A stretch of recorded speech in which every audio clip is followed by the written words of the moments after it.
Remote reality, yeah, that's the key. Unlocking stories wild and free. With the host, side by side. Channel surfers, let's ride. Welcome to Remote Reality. This is Lauren. And this is Dee. Hey, Channel Surfers. So this is it. We're going to be done with season 19, Sister Wives, the final one-on-one part 4. Oh my gosh. I can't believe that this has been drug out through 4 of them. Well, we had a lot of fun last week with Liz. We did Liver King. We did a little special drop last Friday. And then we did half of the Dateline on Saturday for our True Crime Saturday. The 3 of us did those pods together. I haven't laughed that much in a long time. I was getting ready to say me either. I haven't laughed that hard in a very, very long time because my ribs hurt the next day. I had to jump up and run out of here to pee at one point, so I didn't wet my chair. I think I came pretty close myself. That was wild. And then we were up till 1:30 in the morning. Liz had to get up early. We're trying to trap her again this week to finish up that Dateline. And the first half of it was published on Saturday. So yeah, this is it. Sister Wives, season 19, one-on-ones, part 4. This luggage rack, this is a hot topic. What's your take on it? Christine and the Kody luggage rack. Yeah, Christine's saying that it was a metaphor for everything in their relationships, that he took the best for himself and everybody else got what was left. That says it all. It's not about the luggage rack. It's what it represented to them in their relationship. Luggage rack gate. Well, it's what it represented to Christine in the relationship, because I think Mary, I said this last week, I wouldn't care. I wouldn't even know. Yeah, I wouldn't have paid any attention to it either. And really, if Kody was coming through and being a good partner, do you think that Christine would have noticed this? Would this have been a big of a deal if he was providing her and meeting her needs? I just think this is about more than the luggage rack. Yeah, and it is more than just a luggage rack. I don't remember Mary saying it was petty. She was just kind of who cares? Yeah, she was like, I don't think it's a big deal. Exactly. That's different than saying it's petty. Petty implies that there's something wrong with Christine and Janelle wanting the luggage rack, where it's not a big deal. It's just I don't care. Take it or leave it. So I thought Suki kind of twisted those words around a little bit. She's trying to get something started. She is. She's ready to throw some bows. And speaking of starting something, I think just being in these one-on-ones is starting something for Kody. Does he realize what the one-on-one is supposed to be? I think so. It's no, Christine and Janelle and David, they're not obsessed with you. They're not sitting there talking about you all the time. They're doing it when Suki is literally sitting there asking you questions. They're doing it during the season when the producers are asking questions or staging the scene. They don't care. I know. I was sitting there thinking that the same thing when I was watching it, and I was listening to him say, they're still talking about me. Da, da, da. I'm like, it's Sister Wives. It's the tell-all. You're talking about them too. Well, actually, no. You're doing as little as you can to be cooperative on your contract. Yeah. But it's Sister Wives. Of course they're going to be talking about each other. That's the whole point. Kody, do you want a show? Do you want a show about the relationship with these women? Because that's what the show is.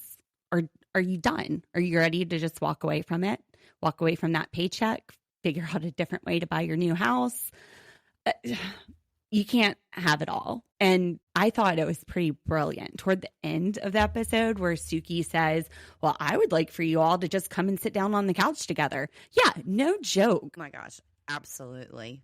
And I would love to see them all sit down at the same time. I wonder, Kody, he's the one that's not over it. He's like, no, I don't want to be around them. I don't think we could ever. Maybe in the future. So is this projection? Possibly. He could be protecting Robyn as well. She may be the one that doesn't want to sit down with everybody in the same room. That's a really good point.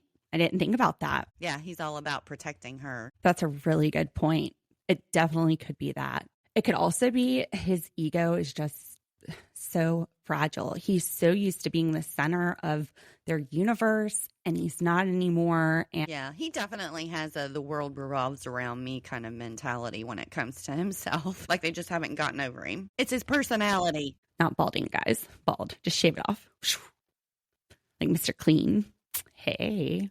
Like The Rock. Like my husband. Yes.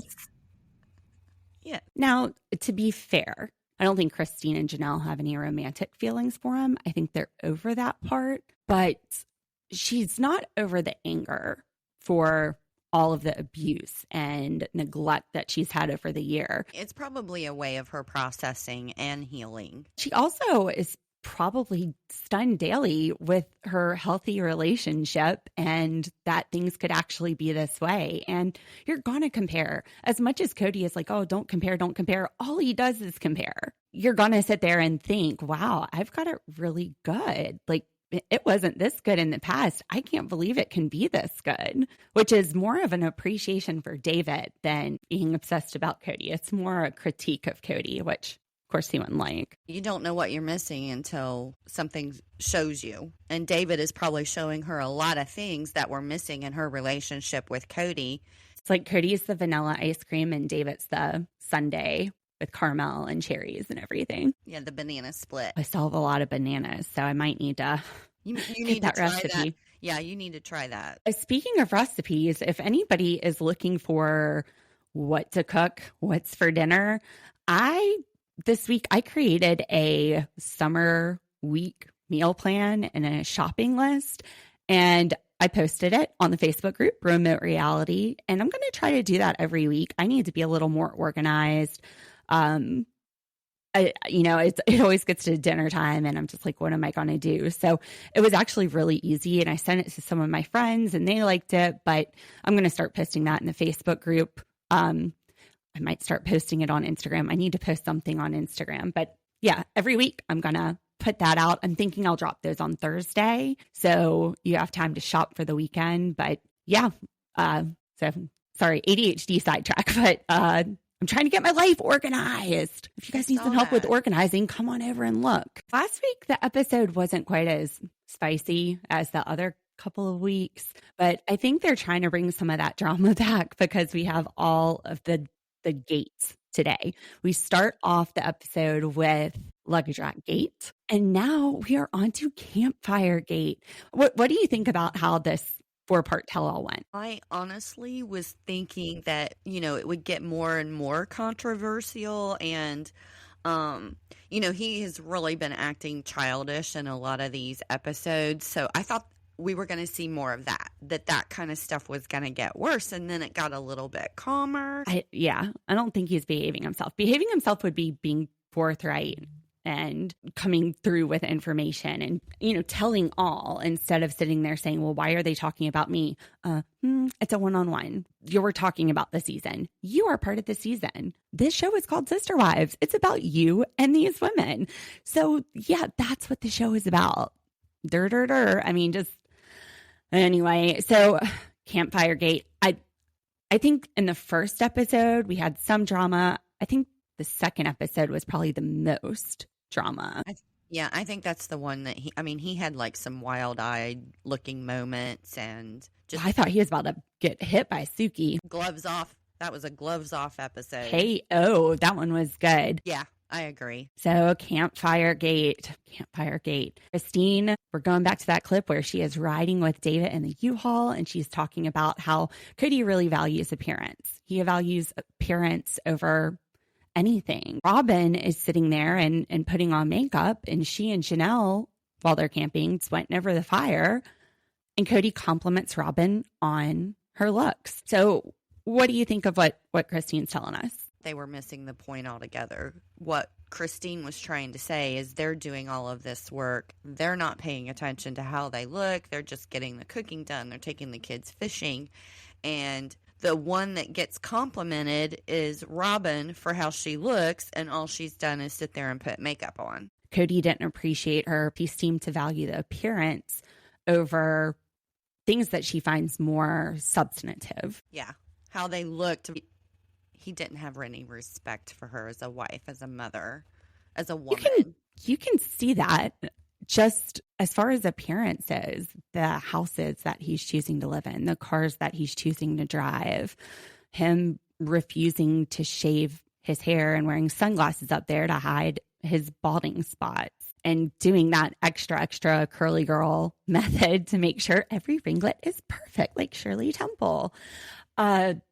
So you can see that outward appearances are super important for him. And I think we've seen that every season. This has always been something that we've seen from him. I agree. He's all about appearance.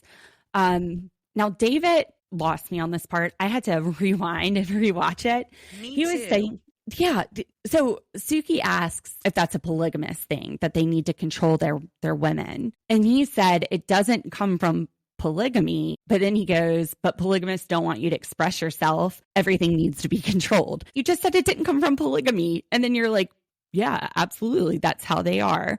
So I was like, wait, what is he saying? But I was thinking they were very plain clothes so that they weren't competitive. Because that was one of the first things I noticed about this show when they first came out, was that they did not dress like the traditional polygamists that we would see on TV. Right. But they would have like spaghetti strap shirts, but then they would have long sleeves on underneath of them. And that's to hide the temple garments. It's really fascinating. I've been watching some creators on YouTube. It's Self 444. They are amazing. She is the daughter of the prophet of the AUB. She grew up with Christine and Mary. Kody and Mary were in her first wedding. And then her husband also grew up AUB. He was best friends with Robyn's older brother.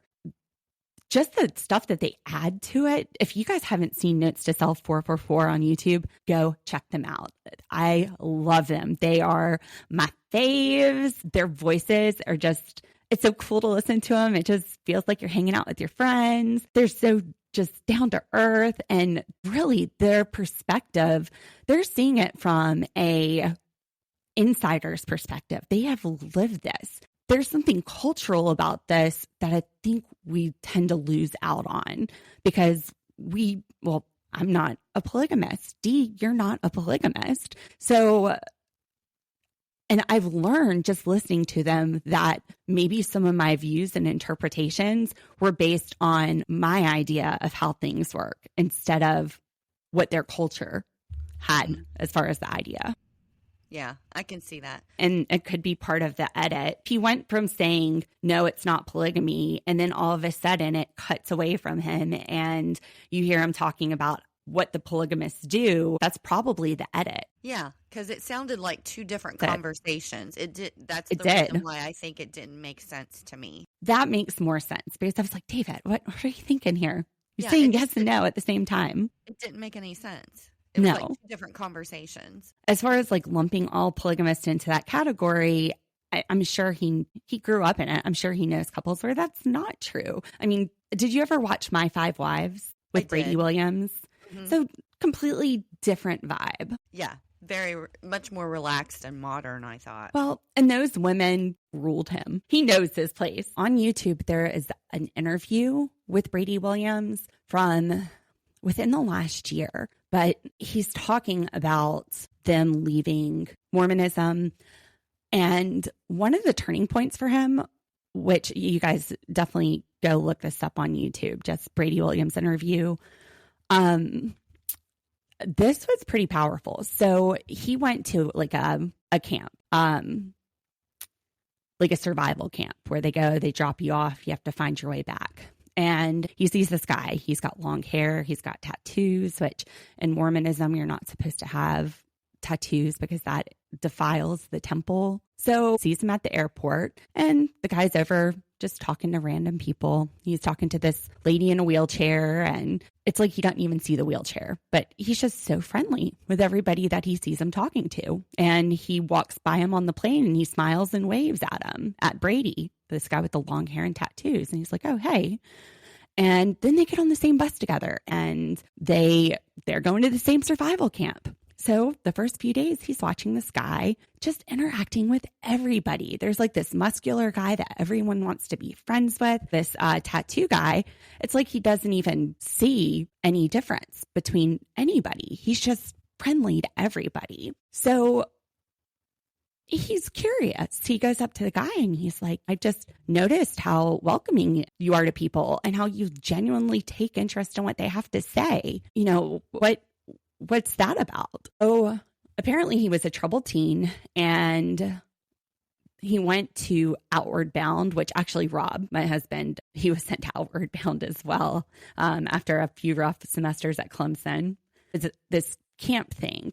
And they drop him off in the woods and he's got like a lot of food and stuff for survival. So this guy's a teenager, this tattoo guy. And all of a sudden he goes to take a leak. He turns around. There's a bear behind him. And this bear, he just knows he's about to be eaten. The bear's standing right behind him, like just like you're sitting beside somebody on a couch. And he's all alone in the woods. So he knows he's about to get eaten. And he just says, God, whatever you can do, I'll do anything. And he says it out loud. And in that moment, the bear gets down on all fours and walks away. So he spends the next couple of weeks saying, well, what do you want? What do you want from me? And what God told him was just to love everybody. That was it. So Brady's like, wow, that's really powerful. And he says, what religion are you? And the guy's like, I'm not really religious. Like, so you don't go to church? Do you believe in Jesus? He's like, is that the guy with the long hair? Brady says, yeah, it is. So this guy, he's not going to church. He's not religious. He's, more spiritual, it seems. He doesn't even know who Jesus is, but Brady said he is a better man than I'll ever be. He realized he was just focused on himself and getting himself into the afterlife and getting something better there. So yeah, I thought it was super interesting. That guy really just changed his perspective because here's this person doing what you should do, loving everybody, trying to find out who they are, talking to them, hearing their stories. It's pretty amazing. It sounds like he was meant to meet him. Yeah, absolutely. But yeah, if you guys haven't seen that, that's on YouTube. I just Googled Brady Williams interview. I digress. Wow. Of course, sidetrack. But that's when David was saying, well, polygamous men are like this, they're controlling. I'm like, well, but not all of them. You can't just lump everybody into a category. But like you said, it was probably the edit, which I did not catch that. You caught the edit. Yeah, I definitely felt like it was two different conversations that had been crammed together because it didn't make much sense. It didn't. Mary, she says, yeah, Kody puts Kody first sometimes, but we all put ourselves first sometimes. And if you're not putting yourself first sometimes, just side note, channel surfers, let's have a little talk. Come in a little closer. Okay. Channel surfers. If you're not putting yourself first sometimes, you got to do it. I'm about to be so trite. You got to put on that oxygen mask before you save the person beside you. You have to protect your peace. You have to protect your space. You have to take that time for yourself. And you also have to help others. It's a two-way street, but you have to do both. So I thought I was like, wow, Mary, you're sounding like you're leading, I don't know, some sort of cult of people and you're giving them life advice. Worthy up? I don't know. She was making sense to me here. Maybe she has a life coach so she can be a life coach. I don't know. What she was putting down, I understood. And the other thing I thought was really good about this is she was looking at the whole picture. So Kody is just focused on the here and now, like what's happened in the last few years. Where Mary, she's seeing what it was and what it became. So she hasn't ignored the past. Same thing with Janelle. Janelle sees what they used to have. It's almost like when Kody says what they used to have means nothing, it breaks Christine into questioning herself and wondering if they did have anything. Maybe the other women, they're like, no, we know you're a liar. But Christine, she needs that validation. Yeah. I think that maybe there was some gaslighting going on. How so? That he may have been making her think it was something that it wasn't. So now she's questioning everything that she thought that it was, now that she's with someone that treats her completely different and the way she should have been treated all along. Well, last week we were saying that Christine and Kody were very similar. They both like PDA a lot. This week I'm seeing this similarity again. They both like appearance. She they both are concerned with appearance. She wants to be appreciated for, being pretty. She wants to be attractive to him. Of course she does. She wants to be attractive to him. And that she puts priority on that. Whereas Janelle, she's like, whatever, be sweaty, gonna have swamp ass, I'm fishing with the boys, whatever. You get me, you get what you get. So they're both alike in that way, where she wants him to appreciate her appearance and he appreciates appearance. But like Janelle says, for Christine, he's withheld that affection. He knows what's most important to them. The finances for Janelle, the looks for Christine. So I think that's part of it. She's still trying to have validation. Yeah. And even Mary, Mary wanted attention, but he wouldn't give her attention. Right. Absolutely. You're absolutely right. Janelle is so logical. Yeah. Every one of their most wanted things is what he has withheld from them. But he's not withholding from Robyn. Well, is he?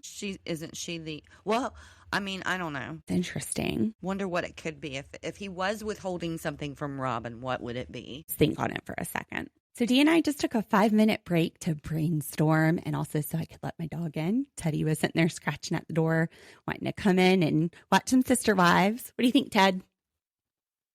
Yeah, he's sleeping. He's not that into it. Anyway, I came back to sit down, plug in my headphones, and I knew what it was. And I sit down and I put on my headphones. The first thing Dee says is, I know what it is. And it was the same thing I was thinking. And we're like, oh my gosh. What is it that Robyn wants that Kody withheld from her? Polygamous lifestyle. The family. Absolutely. He's run every other wife off but her. Absolutely. And by running them off, he's denying Robyn what she wants. Exactly. She still, even in this interview, talks about that's all she ever wanted. Well, her faith, I wonder how much she holds on to her fundamentalist beliefs. Like she wants Mary to stay around, maybe so they have that extra wife on the, spiritual side. I wonder how much she's holding on to it. I thought it was kind of weird this season how they went to churches with the girls. Yeah, with Aurora and Brianna. I mean, these women are in their early 20s. I just feel like it's part of that control factor. But yeah, that's what he's doing. He's withholding the polygamous lifestyle from Robyn, but he's manipulating it to make it seem like the other women are withholding it. Like they're the ones creating the problems. Yeah, it's been him all along. Oh my gosh, how diabolical is that? He may not even know he's doing it. No, but what is it, just like insecurity that he needs to take away from them what's important to make them feel worse about themselves? Well, maybe taking away what's important to them makes him feel more important about himself. That's twisted. I mean, obviously we saw that with the other wives, but somehow I missed that. Yeah, he's been doing this with Robyn. I'm not feeling bad for Robyn or anything. She can leave too. And he knows that. I think that's part of why we had that scene with them at dinner. And he's like, you're not leaving me, right? You're not leaving me, right? Well, she can leave him, but she's also the only one legally married to him. I don't know that matters. It may not to them. She might leave him. If he's withholding the polygamous lifestyle from her and all she's wanted is sister wives, she might find somebody to go sit on a porch with. He's lost the other 3 because he refuses to give them what they need. Mm-hmm. Good point. Dang. Wow. Sister wives got me thinking deep today. And it's Monday. How often Monday. Does that happen? Never. I mean, I could barely stitch sentence together. We've had to restart a few of these because the words that come out of my mouth are not what my brain was thinking. Talking ass backwards from the show the other night. Absolutely. Back ass words.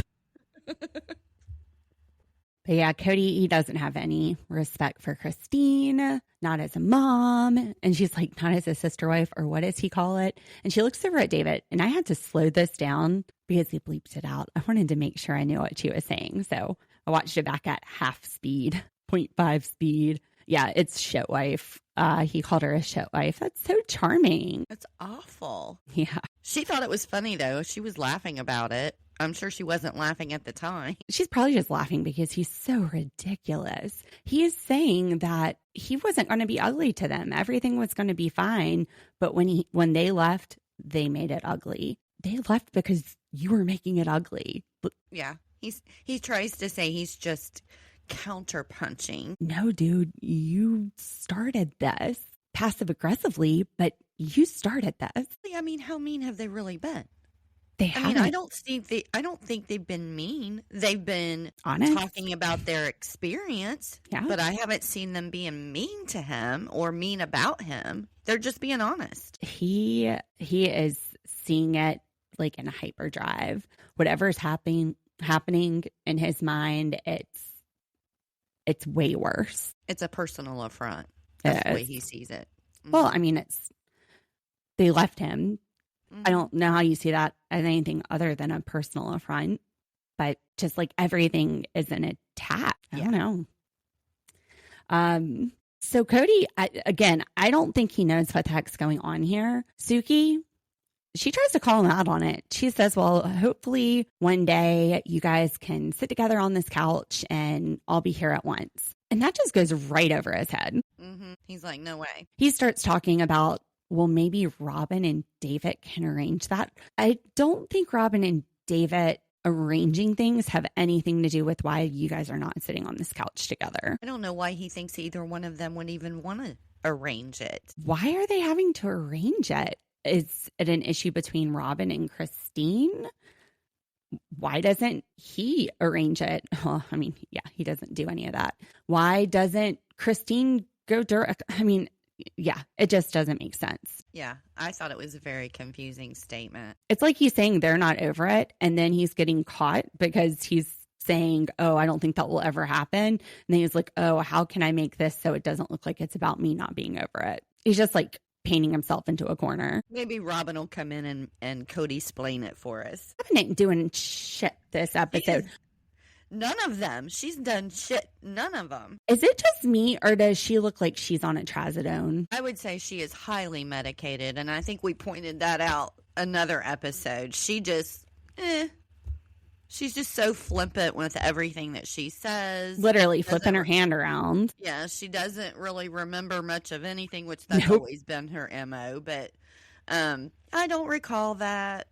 It wasn't No, really she something at the end of this, she's like, huh, what? And then she thinks things are coming out of left field when it's like, no, girl, that was a straight pitch. Yeah, she's definitely medicated. I would put money on it. That went right across home plate. Yeah, she's not crying. She's actually like looking sad or completely apathetic, just her normal face with the frown. I think she's been completely indifferent in just about every question that they've asked her. It's just so weird to watch though, because her normal face is like this huge frown, and then all of a sudden she laughs. You're like, whoa, where'd that come from? I'm just used to seeing her cry all the time, so this is completely She got overwhelming. sedated. It's They sedated her overwhelming for to this. watch.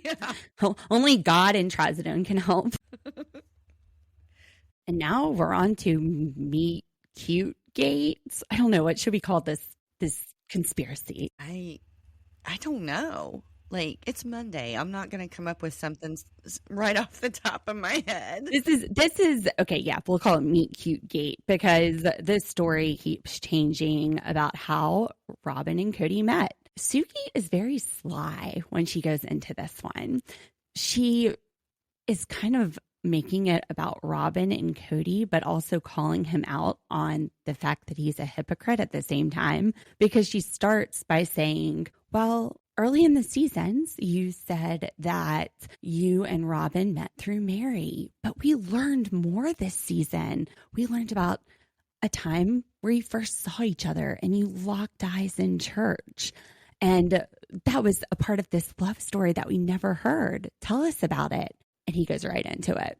It goes from, I told you on season 1 that I met through Mary, right into Kody just hearing the part about him loving Robyn and letting his guards down and saying, yep, Yeah, I saw her at church. Oh my gosh. I was like, gag. I'm sorry. He's like all emotional, about ready to cry. And I'm just like, oh, gag. All of it was so gag. He was saying, that's a great memory. Like, oh no. When Robyn said a bolt of lightning went through her, what the heck? Like, if I got struck by lightning, I would hope it didn't happen a second time. Why would you go back to the lightning? Yeah. Good analogy, Lauren. Sounds like a red flag. Like, run. If this man is lightning and it struck you, run. Christine felt the same way. Have you ever looked at somebody and felt like you got struck by lightning? Not lightning. I mean, maybe a connection. Like, I definitely felt I was connected to that person. Like, they could read my mind almost, or something like that. You know, that kind of a feeling, but not lightning. No. Must be the Lexapro. I don't feel anything. Yeah, kidding. I don't feel much of anything now either, but Yeah. So dramatic. This language is just so much. What are they making up for by saying these things? I don't know. I just feel like it's kind of like provincial or something like that. You know, this kind of like, I know immature is not the correct word, but I feel kind of be like. fair, they were very sheltered. They didn't date and things the same way Right. that we grew up, and they got married really young. And that's where I was going with it. You know, I hate to use the word immature, but that's kind of like this high school, you know, puppy love kind of mentality with the way that they are describing things. Their emotional intelligence isn't as developed. Yeah, that makes sense. So it's like there's three parts of this meet cute. You've got where they lock eyes at church and lightning bolts are striking them down in the middle of the pews. You've got the part where Mary introduces them, which might have been the second part at the dance, which first of all, Mary says, I didn't do it. I didn't introduce them. The way Kody says it is she was like, hey, I just talked to that Robyn person. We're hitting it off. Maybe you should go ask her to dance. And he went and asked Robyn to dance, which again, that's not introducing them. That's just being like, hey, you know, go dance with her. No, but there was something that stuck out to me because we have the church incident, and then Mary is describing them driving down the road, and a group of their Part friends three. are outside and they stop. And I'm like, did he see her over there and say, hey, Mary, let's stop? Because it kind of makes me think after the church thing that if he's seen her outside, he was like, let's stop and talk to our friends real quick because he's seen her there. And I don't know which order they went in. I mean, we thought until this season there was one story. Then we heard about the introduction, and now we get two more stories about when they met. So I don't know what the order was. I don't know. I'm thinking church, then the stopping at the friends' house, and then the dance. Interesting. Because it's kind of the order I think they told it to. We don't. Also, one of the things that was acknowledged over this season, all of the wives, Mary, Janelle, and Christine, that he was married to when Robyn came in the picture, he wasn't in a great place with them at the time that Robyn came in. True. So if she sees him Googling Robyn and she talks to Robyn and Robyn's nice, maybe she's thinking, well, maybe another wife would make him happy and make him happy with me for providing him with what he wants. And it gets us closer to that planet of our own. So maybe it was done to, you know, be like, look, I'm giving you what you want. It's a good possibility. I definitely think he was talking more to Mary about Robyn than he was the other two. Well, he did tell Robyn and Mary about his premarital tryst, but he didn't tell Janelle or Christine. So he has more open relationships with them. He also said, though, that they asked where Janelle and Christine didn't ask. True. Yeah. So next up is Purity Gate. Robyn's purity, Kody's purity. Who Kody decided to tell about his interactions before they got married, which we already started talking about. Yeah, Janelle didn't ask. Janelle was just whatever. I don't care. Everybody has a past. Right. Janelle was married too to Mary's brother before this. So yeah, I mean, she doesn't care. And she says that he's recreating this now. When he sits there and says that he felt safe with Robyn, that's a revisionist history. He didn't really know Robyn on the second date. Why would he feel safe with her versus his wives of 20, 30 years? It makes no sense. So I agree. This is him seeing this through a different perspective. Now, I think it's interesting because Janelle says Kody feels like he has to justify why Robyn's so perfect for him. And he's doing that by saying, well, she's so perfect for me because I told her I screwed some other women before we were married. Okay. That makes no sense. That's the weirdest. That's the weirdest they're meant for me justification. What? This is just ridiculous. It's ridiculous. It's like he has to keep changing to block punches from Suki. He doesn't want to be attacked at all. Everything feels like an attack. Him taking accountability would feel like an attack for him, but he's dodging all over the place. And this is why he keeps running into these hypocritical statements that make no sense. It makes sense for the moment if you don't think about what he said in the past or what's happened in the past. Like him saying, I feel safe with Robyn. That makes sense right now when she's the only one left. But if you think about the past and where they were, you were on the second date. Yeah. So, yeah, no, you can't just change it all now. Now, Robyn, and I kind of believe this, she says that what happened was she brought up her purity. And didn't she get pregnant before she got married to her first husband? I think so. I don't really remember. I believe so. So she was bringing that up with him on the second date. And he gave her this look. And she goes, oh, I know that look. Which is kind of weird because he's also obviously slept with 3 other women. He's married.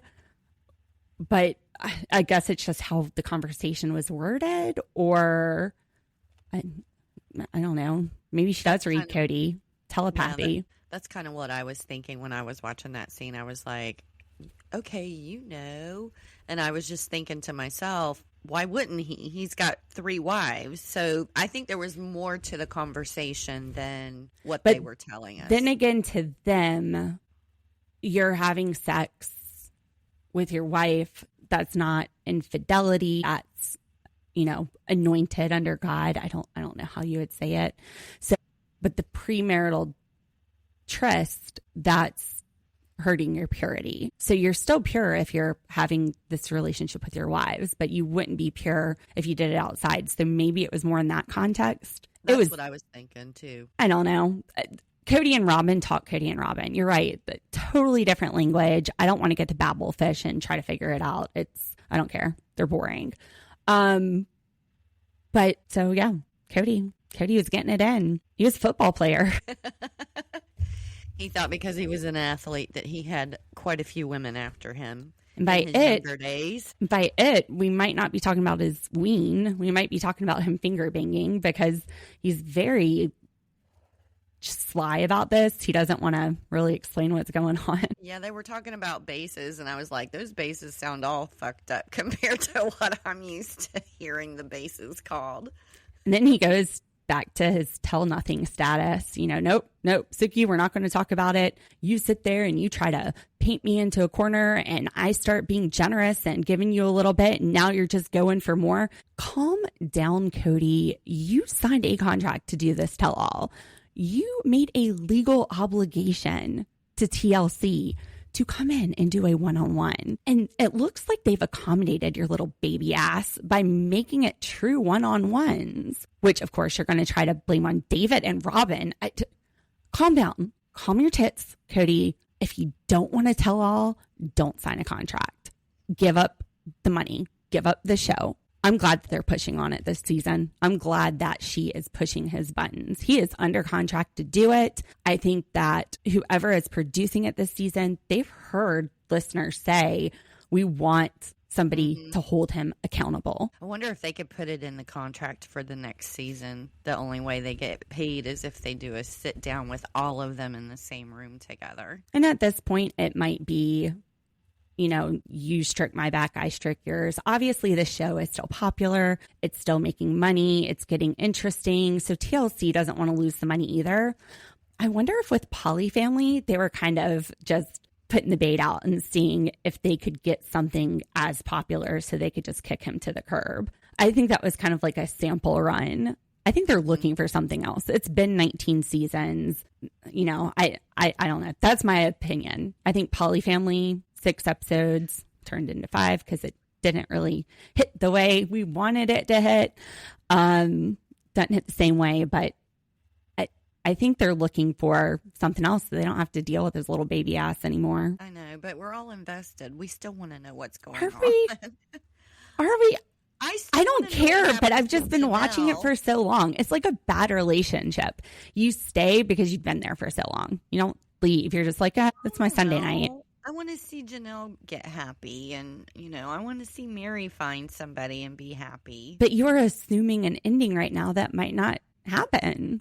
We don't know what will Assuming That's happen. the ending. I said I want to see that. I didn't say that it was definitely going to be the ending. But Right. And what we might end up watching is just 5 more years of them selling property and moving like we've been doing for 20 years. Well, maybe It took us not 20 years, but it took us 19 seasons for them to leave, or 18, 17 seasons for them to leave. But we sat and waited and we sat and waited. I don't want to wait that long to see what else happened. wonder if we weren't watching, they might have left sooner. Now, I think I remember they were going to drop the show around, I want to say around COVID. And Kody was like, well, we'll self-film it on our cell phones. And they took less money. Now, not saying this is the truth. My memory, I can barely stitch sentences together some days.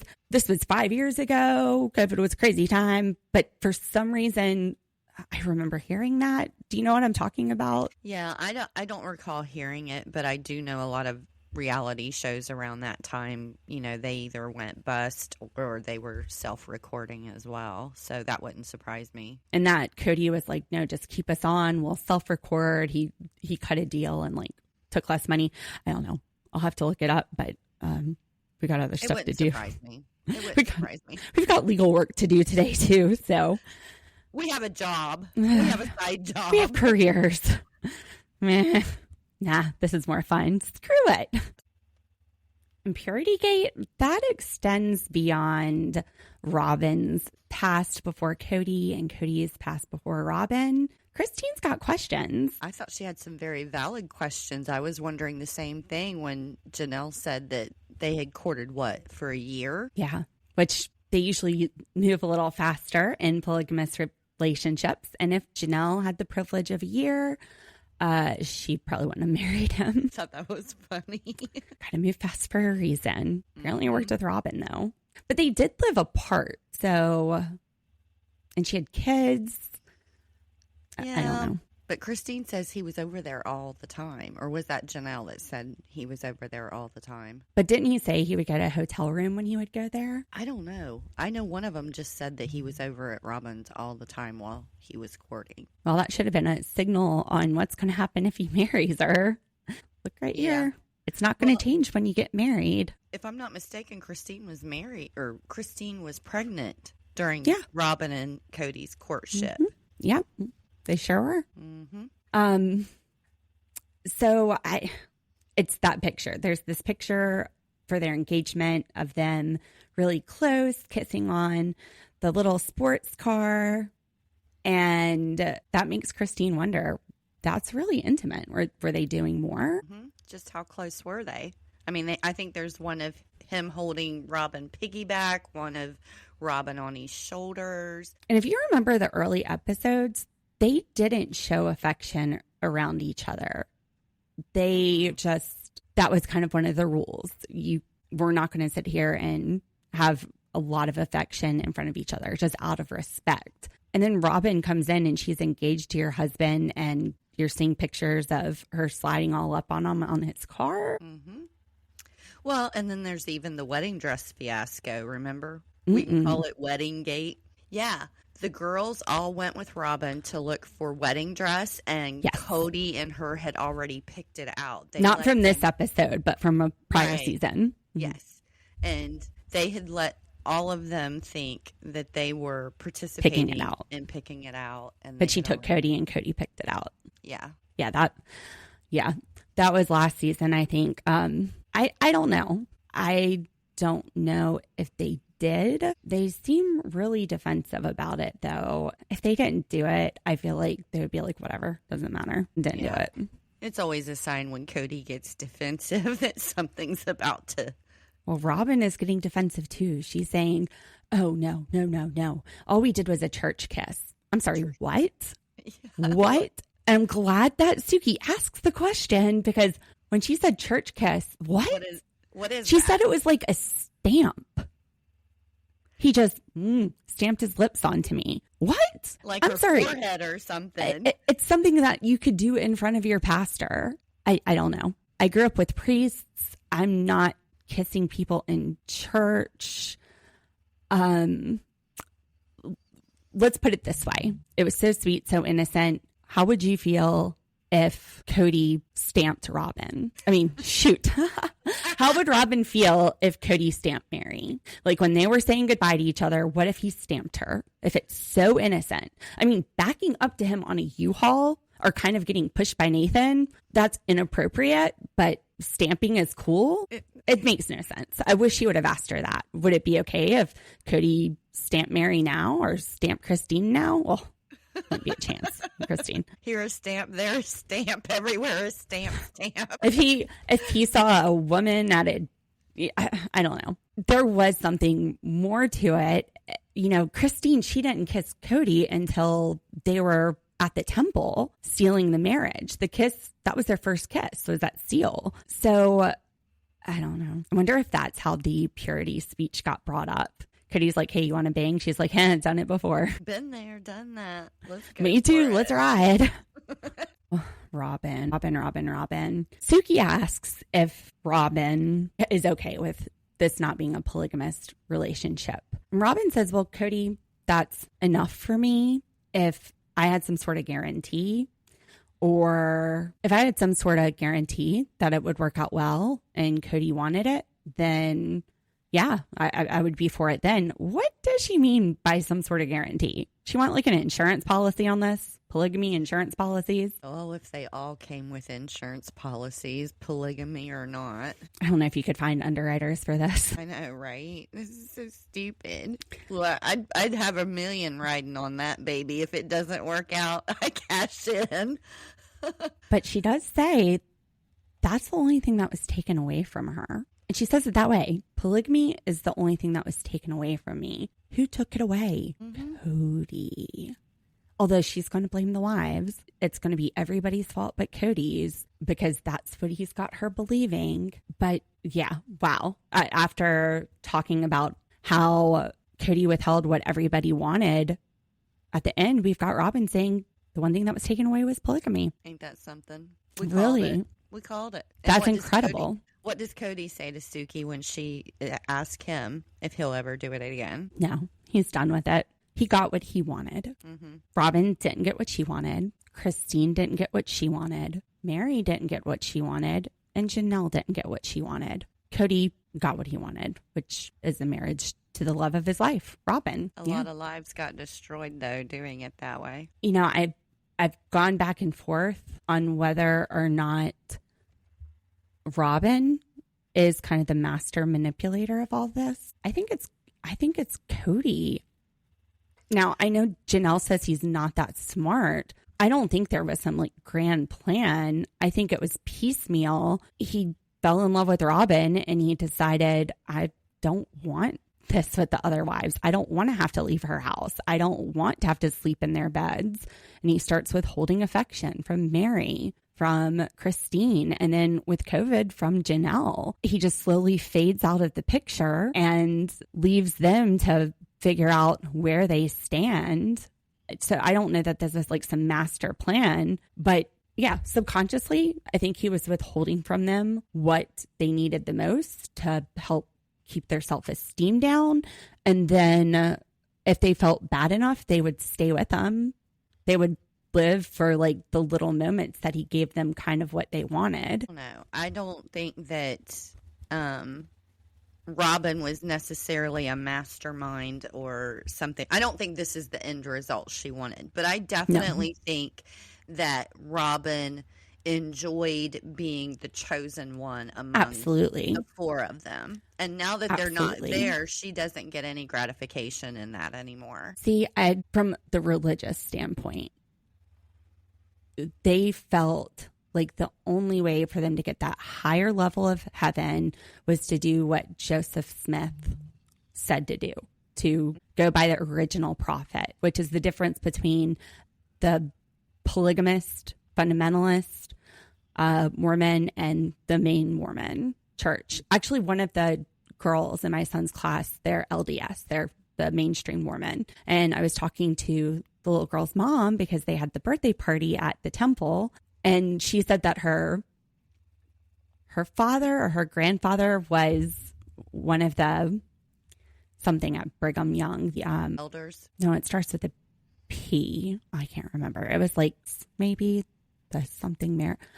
I don't know. Her grandfather held a high position at Brigham Young, and she was going there like a month later to do some sort of study. So I started talking to her about the difference between fundamental Mormonism and Mormonism. And I hope I didn't scare her. She was looking at me like, oh God, somebody's going to talk to me about Mormonism. But I just find it so interesting. I always have, just the study of any sort of religion. Even in college, I took anthropology of witchcraft, magic, and religion. I took all kinds of different courses like that, but I can't remember the names of all of them. I just remember that one because that was really cool. It was a landscape of all kinds of different faiths. But when I was learning about Mormonism, I kind of saw it like the Constitution. You've got people that read the U.S. Constitution. This is lawyer nerd Lauren for a second, sidetrack. You've got people that read the Constitution and they believe that the original meaning is it. You go by the original document. Democracy has worked on that original document since the 1700s. It doesn't change. Then you have the people that believe the Constitution is a living document.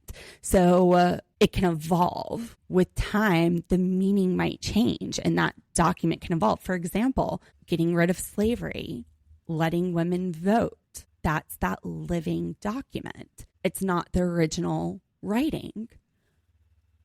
And I said, that reminds me of this difference between fundamentalist Mormonism and the mainstream Mormonism. The fundamentalists are those strict readers. They're the ones saying, this is how it is. It's how Joseph Smith, how that prophet said it was. It doesn't grow out of that. And then you have the ones that have the living interpretation who are saying, no, this is a living document. God will tell new things to the new prophets.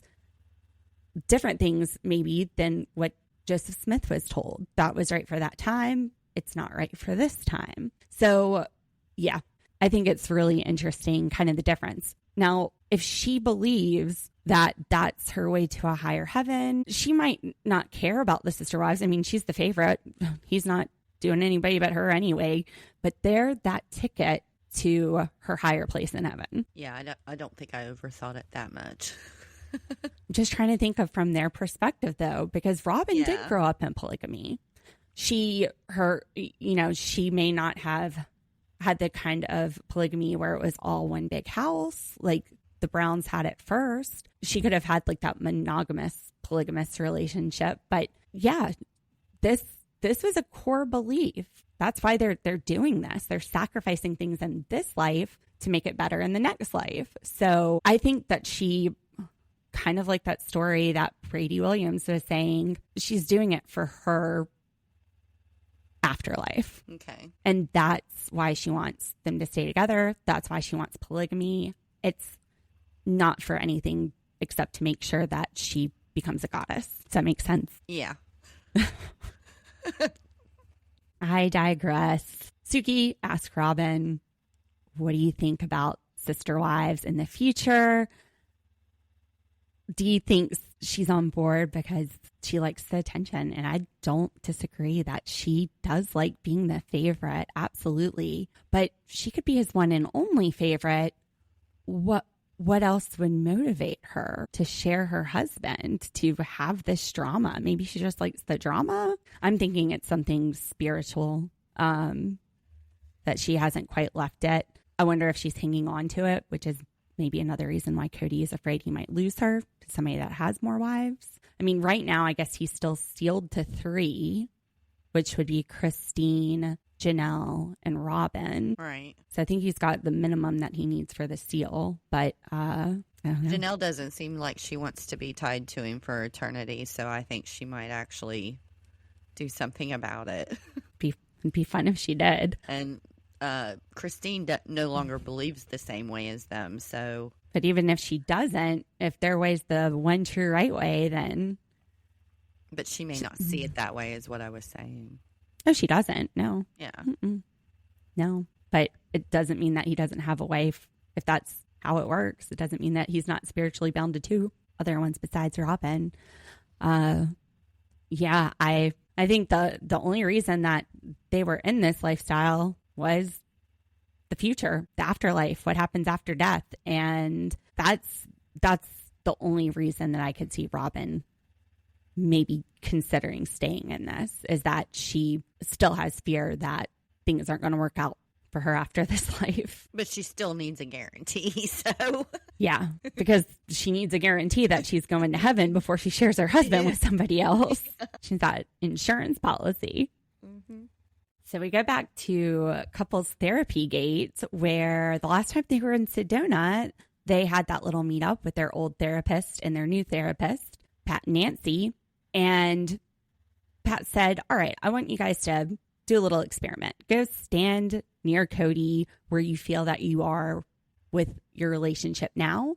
And then she said, now go stand where you want to be. Kody goes, I can't be in the middle. Christine just wants him in the middle because she can't be right in front of him. Janelle can't be right in front of him. If he's in the middle, like turning around, then everybody gets a chance with him, which is how she saw that relationship.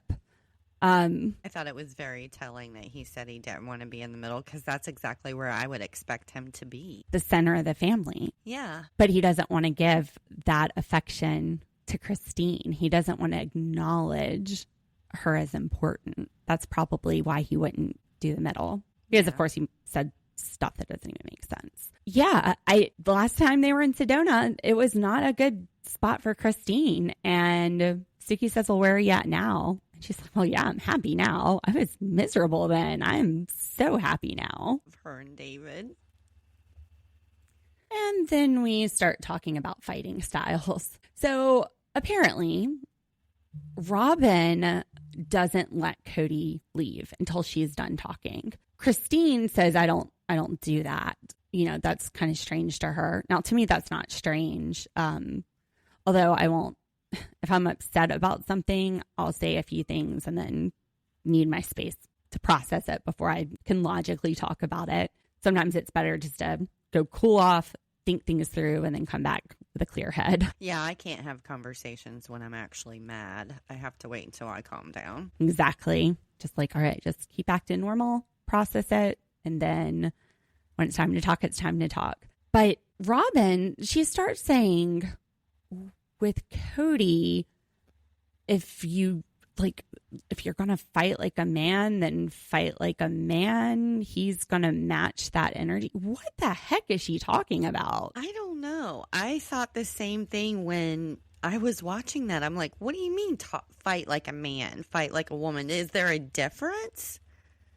Like, no. Mad is mad. Arguing is arguing regardless. Like, unless you're going up to him and slapping him upside the head or something, why in the world would you think that men fought any differently than women? It made no sense. I don't understand it. It didn't make sense to me either. I mean, I'm an attorney and I go in there and fight like an attorney. And at the end of the day, we're both making legal arguments. We're both arguing case law precedent. We're making objections based on the rules of evidence. We're fighting the same way in court.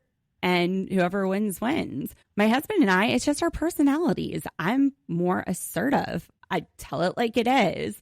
He is more, laid back, chill, say something funny to lighten the mood. Or he's just like, all right, I'm just going to be in my own little world. And it's like he doesn't even hear you.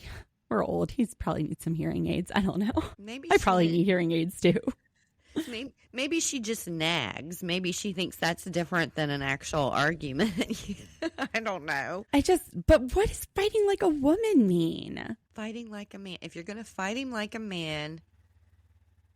Are you using your penis? Like, what do you mean fighting like a man? Well, I mean, when I think of men fighting, sometimes they can get heated enough to get in a fist fight or something. And I obviously don't think that a woman's going to be doing that. So, what is she talking about? Yes, I did get in a fight. I have had many fights over the years. Okay, well, there you go. That's not fighting like a man. That's fighting like Dee. My generation, period. We didn't have social media. You said stuff to people's face and you risked getting punched if you did. And that's just the way it was. You went toe to toe. If you had something negative to say to somebody, you did it on a phone or you did it to their face. And if you did it to their face, you risked getting punched. Or you just didn't see them, out of sight, out of mind, unless you run into them at the grocery store. Yeah. It's just a different time. I don't want to see you. I don't have to see you. I just grew up in a different time. I don't know, but we've gotten way off as sister wives. So would Kody live polygamy again? He says no. And my first thought is, what about your kids? And Suki brings it back. She's like, all right, I know you like to live in the future. I know you like to live in the present. I know you don't typically think before you speak.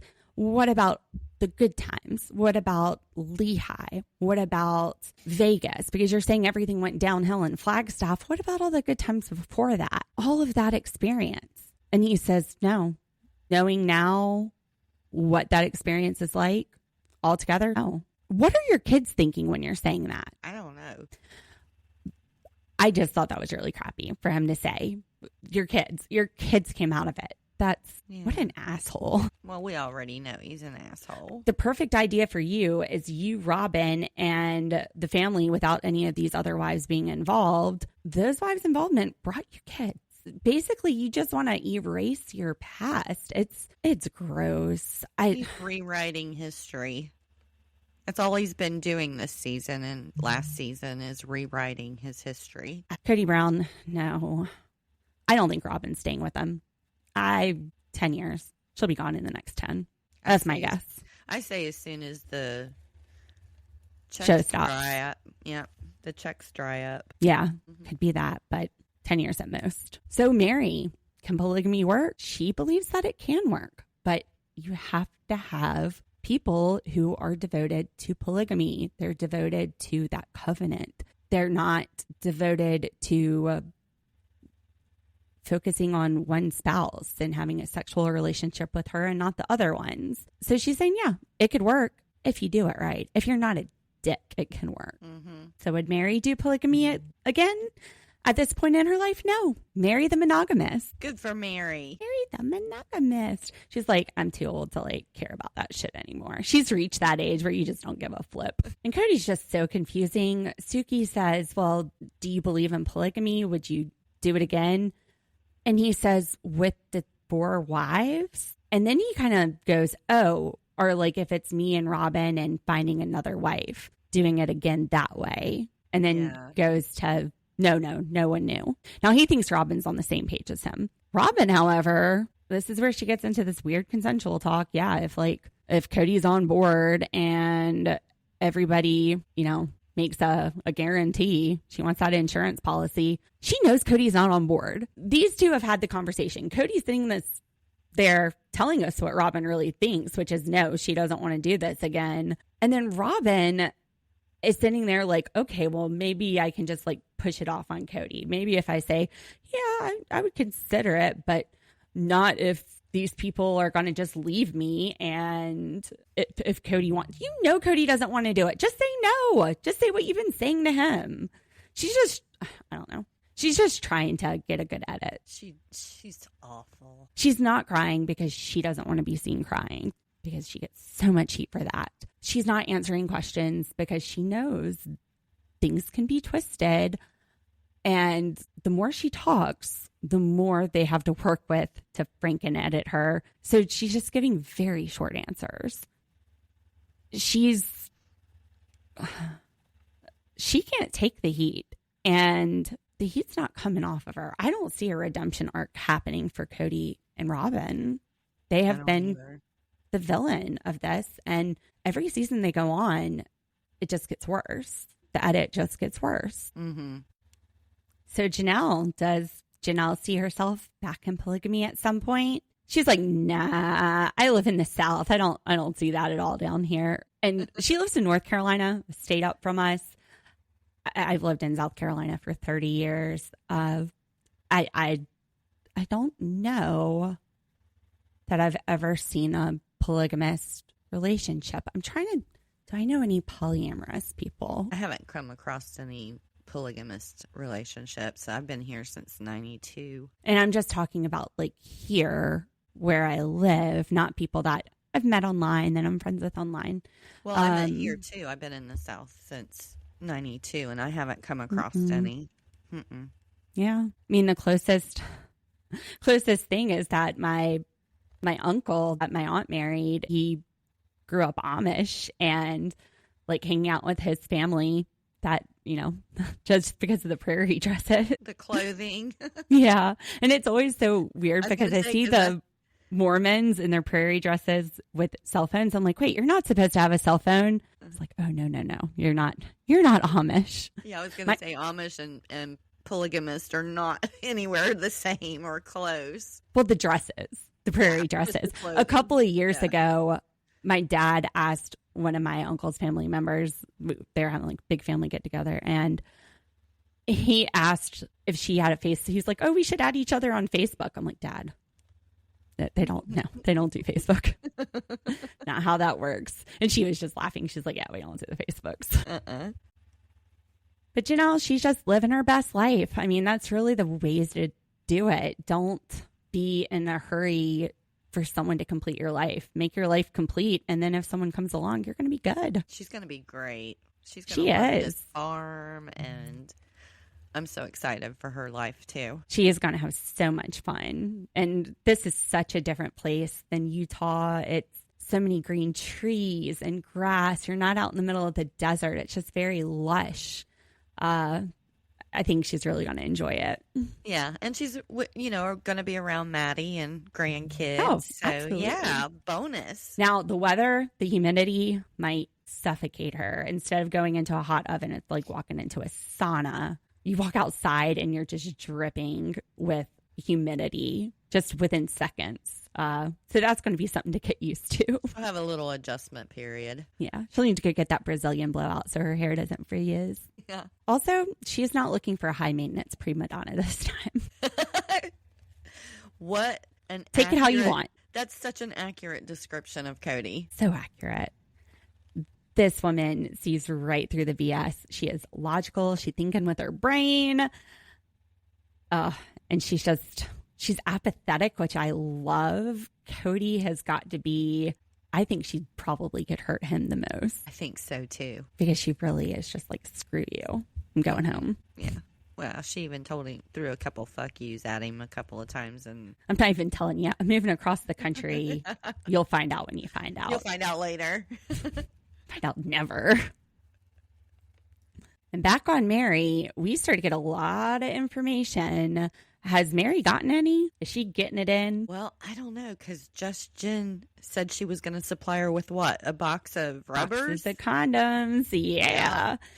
No, she hadn't done it in a long time, but she's blushing. She's thinking about getting it in. And Just Jen, that's her girl. She's like, come on, girl, get back in the game. Get back on that saddle. Ride that horse again.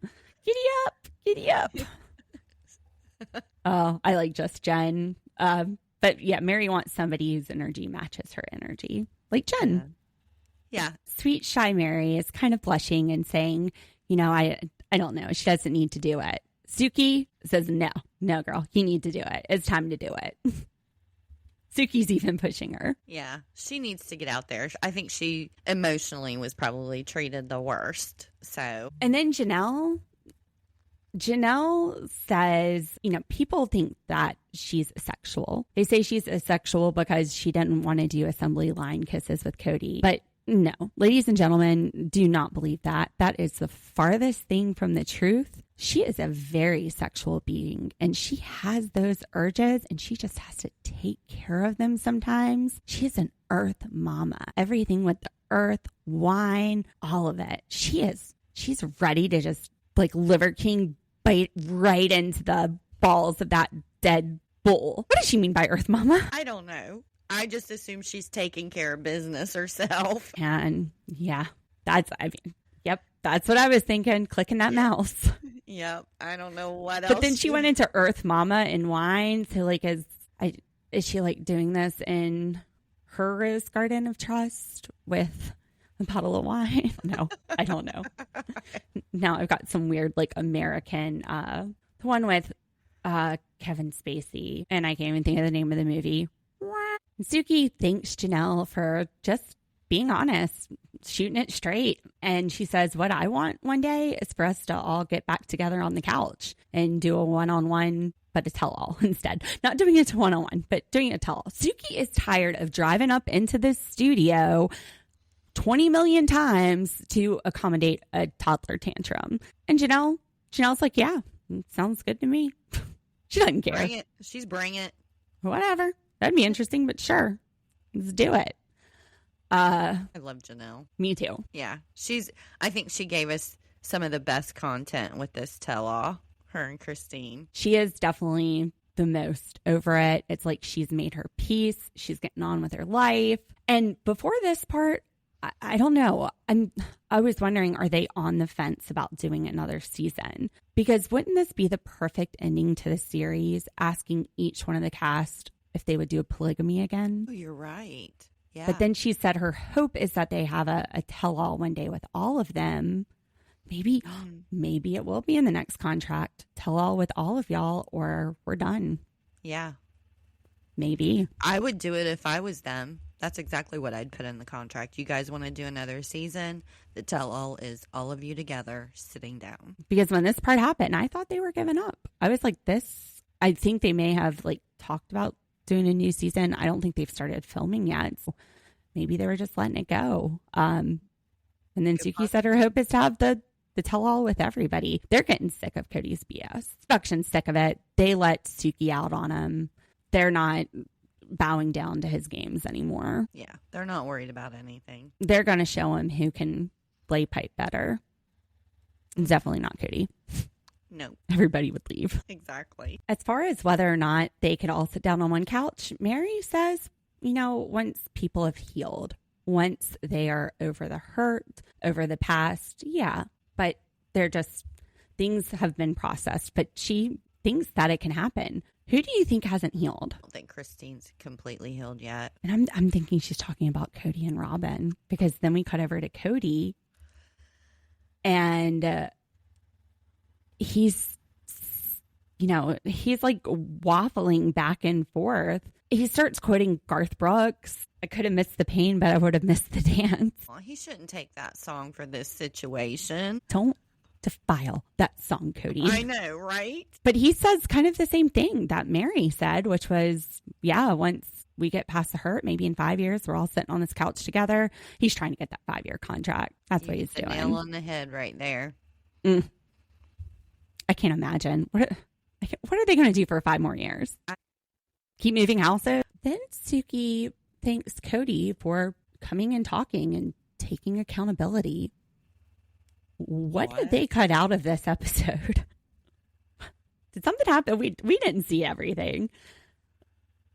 It makes me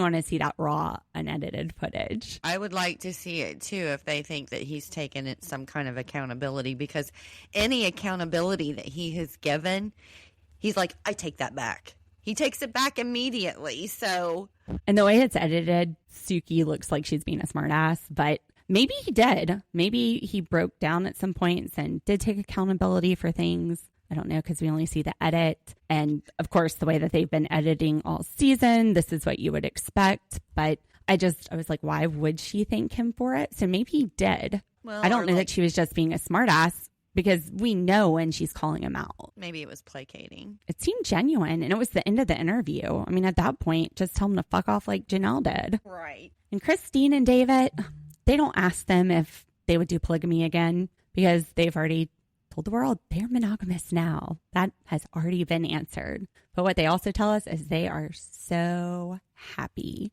They are pleased as punch. And that's it. That's a wrap on season 19, Sister Wives. Whew. It was a good season. I mean, for Sister Wives, it was great. I don't know why I enjoy watching this, but something about this show, I can use a little bit of space, though. When it comes back, it'll just make me want it more. It's something really boring that you wouldn't want people to know that you love. Like, oh, I like to play solitaire with my cards. With your cards. With my bicycle deck. Yeah, that's like Sister Wives, but it's definitely fun. Gives you and your friends lots of stuff to talk about, because us and the Channel Surfers, lots of stuff to talk about. Well, Channel Surfers, thank you for tuning in.